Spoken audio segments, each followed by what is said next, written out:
હતો. ભારતની ધરતી જેવી સરસ છે કે જ્યાં અવતાર પુરુષો ટાઈમસર પ્રભુએ મોકલતા જ મોકલતા રહ્યા. આજે ભારતમાં કેટલા અદ્ભુત સંતો છે. આપણે બધાએ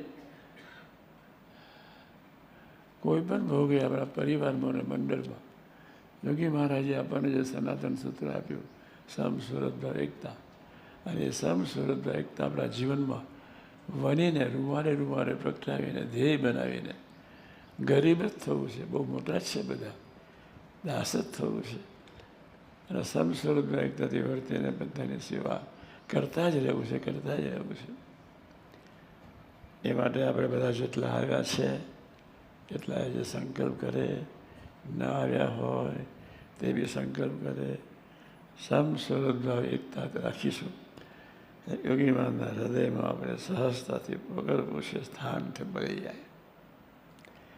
જેમ જેમ સમ સુરતભાવ એકતા વધતા જશે તેમ બાપા સાથેનો અદ્ભુત અદ્ભુત અદ્ભુત અદ્ભુત સંબંધ થઈ જશે અને પછી તો અખંડ આનંદ.